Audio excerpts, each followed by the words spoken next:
Welcome. This is Jacqueline and Roy, your hosts for the Joy Recovery Podcast, where we offer hope, healing, and practical tools for couples navigating the difficult journey of recovery from sex addiction and betrayal trauma.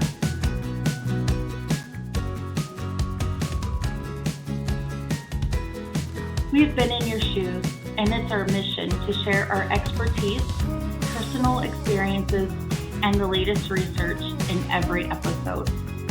We can testify that healing and recovery are possible. To find additional resources, coaching, and live webinars, please visit our website at joy-recovery.com. Team Joy is here to help you rediscover your joy. Hi, and welcome to this edition of Joy Recovery. And in today's episode, we're going to talk about our philosophy when it comes to our coaching practice. And we utilize what we call the Delta model. And this is a model that we put together based upon some of the elements of the Dr. Carnes addiction as well as some of the elements of the Manuela model, synthesized with the latest in behavioral science to understand true change. When we talk about the Delta model, we call it the Delta model in particular because Delta, in the world of physics and math, refers to change. And that's what this is all about. How do we experience a significant delta, a significant change in behavior? Most of the clients that come to me for coaching are focusing on two behaviors in particular. They're either wanting to stop some of the addictive behaviors, lust, things like acting out, or they're wanting to stop some of the abusive behaviors that are showing up in their coupleship. The lying, the defensiveness, the manipulation, the anger responses, the rage, things like that. And this is typically what is presented in the first session. Their goal is typically in the coaching process to stop either the addictive or the abusive behaviors. Oftentimes, when we have some of these unwanted behaviors in our life and we enter into recovery, we begin to focus mainly on a lot of busy activity, some of which is helpful, but a lot of it is centered on behavior modification and just trying to stop these behaviors by using willpower or whatever we can avail ourselves to. And so focusing on these behaviors, whether it's 90 meetings in 90 days or getting a sponsor or going through the steps or getting accountability software or getting a GPS tracker, or all of these efforts that are focusing on behavior modification do not typically lead to lasting change because it's not addressing the root of the behaviors.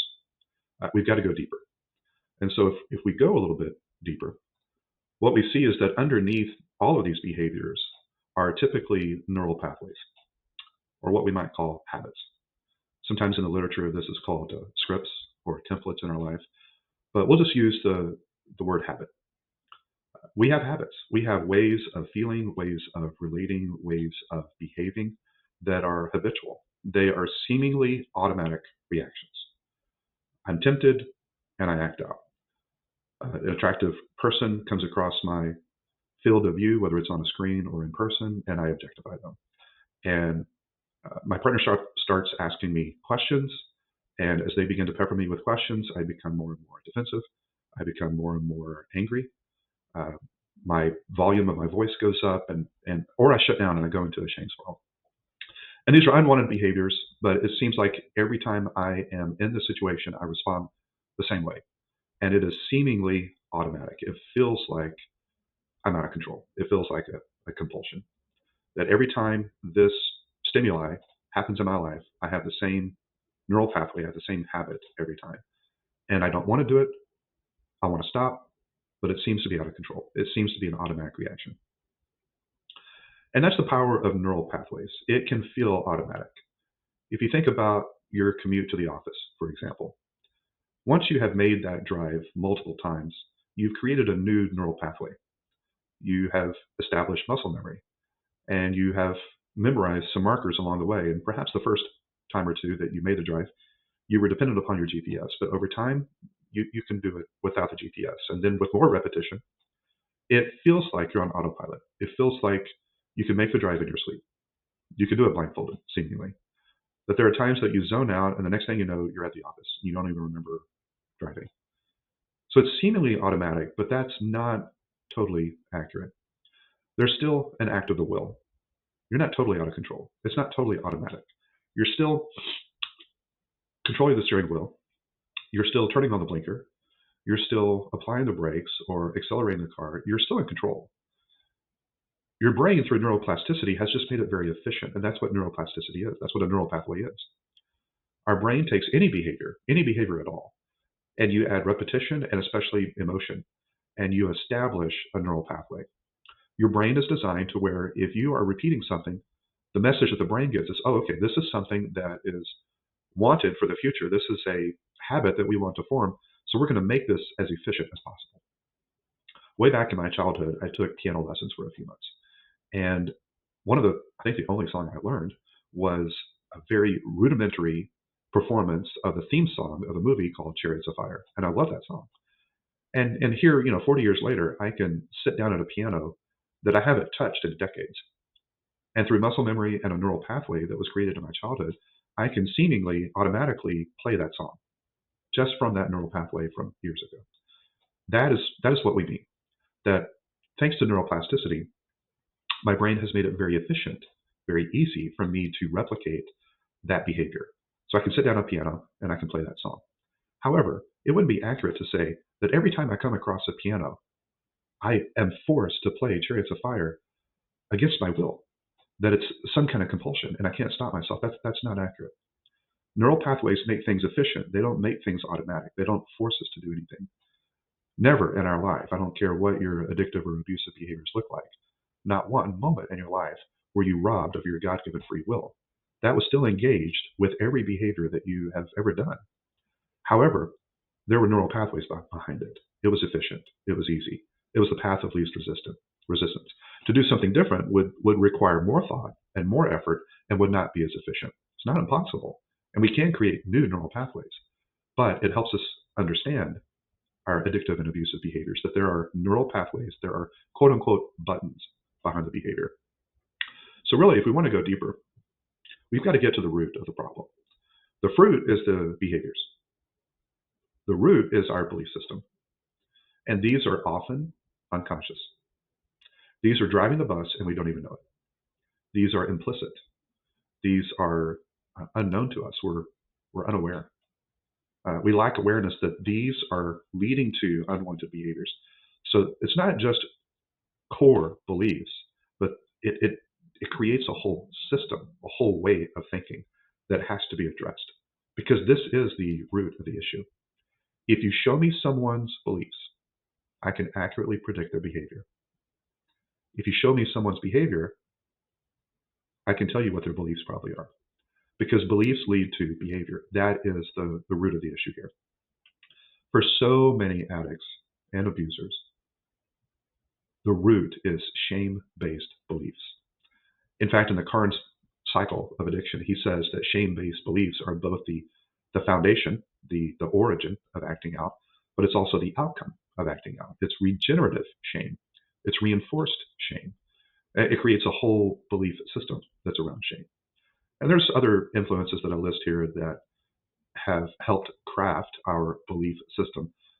But it's important to know that these beliefs are usually not conscious. We're not aware of them.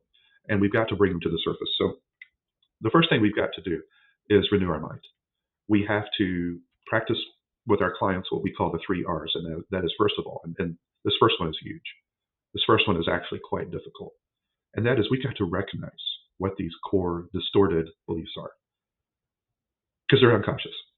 And so we've got to go through a process of bringing them out of our unconsciousness to our consciousness, to raise our awareness, to recognize what these beliefs are. And we take you through a process of doing that. By the way, this is the same process that I followed years ago to find freedom from addictive and abusive behaviors in my life. I implemented this same process using the 3 R's. And it begins with recognizing what are the core distorted beliefs that are leading to the unwanted behaviors. Once we bring those to the surface and we recognize those, now we can challenge them and ultimately reject them. We can ask ourselves some Socratic questions. Is there evidence to back up this belief? Is this belief helpful? What is this belief leading to in my life? How emotionally attached am I to this belief? Am I willing to consider an alternative belief? And what is the evidence for that alternative belief? And then we can, through a process of recognizing, we can begin to reject and let go of that core distorted belief and replace it with a healthy belief that will lead to new behaviors in our life. When we do this, then we can start creating new pathways, new habits. Perhaps we had a habit before of every time there was some kind of triggering or tempting event around us, we would seemingly automatically objectify. We would lust after this person.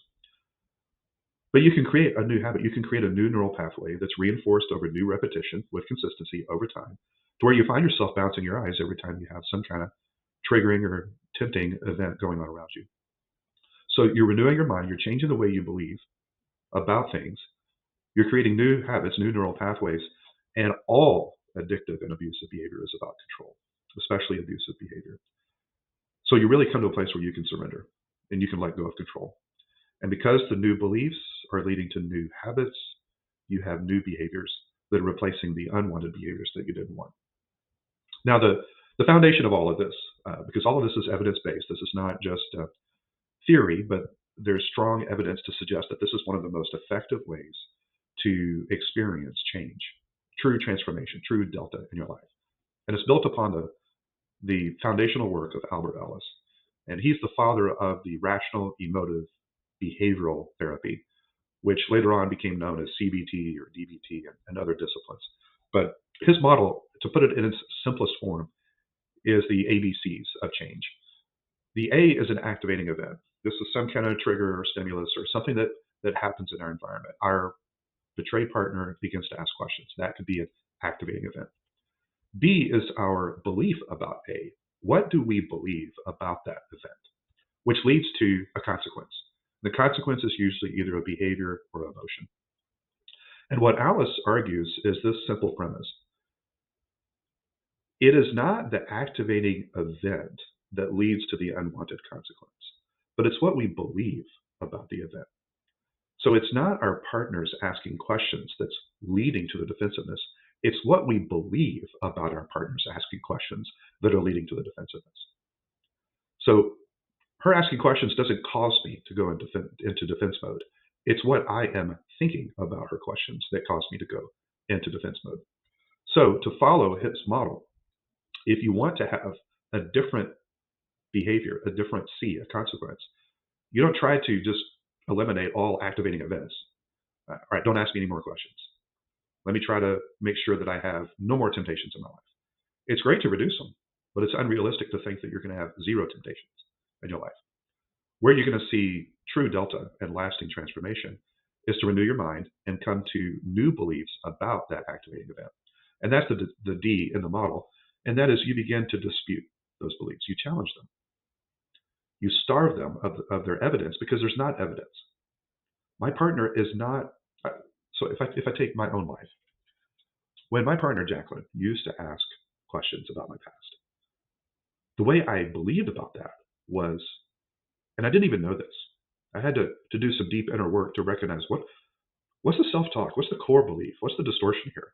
Because I'm getting defensive every time she asked questions. What I began to realize was what I truly believed in those moments was this is an interrogation. She's attacking me. She's a threat. She's the enemy. She's trying to shame me. I've told her everything and she doesn't believe me. This isn't helpful. This is harmful. I'm the one being abused. I'm being mistreated here.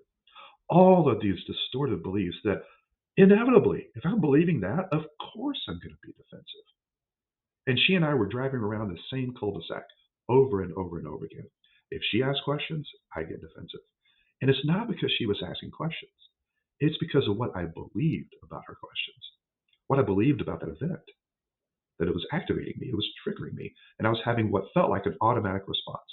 I don't want to be defensive. I don't know why I'm being defensive, but I can't seem to stop. And when I addressed those core beliefs, I recognized them, I disputed them, I began to reject them, and I began to embrace more effective, more rational, more helpful beliefs about what was really going on. As I challenged them, I began to ask myself, Is she really trying to harm me right now?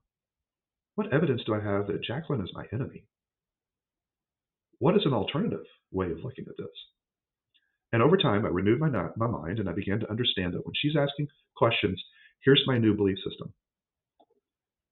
Roy, this is what healing feels like. This is necessary for her healing. She's not a threat. She's not attacking you. She's not shaming you. She's not interrogating you. There's no evidence for that. That's irrational. What she is doing is she's trying to put the pieces together. She's doing what any betrayed partner dealing with trauma would try to do, and that is make sense of what happened. Put the pieces together, collect it, so that she knows what she is healing from, so she knows what is she trying to forgive me for. But this is absolutely necessary. If the outcome that I want is her healing, this is the necessary path to get there. And when I began to believe that way, then what it led to was freedom from the defensiveness. And I haven't had any of the IAD, the abusive behaviors, in years, nor have I had any of the addictive behaviors in years. And it's because I dealt with the core distorted beliefs that were driving those behaviors, that were leading to the unwanted consequences in my life. So this is the model that I take my coaching clients through. Because most of my clients, they have one or two goals or both goals.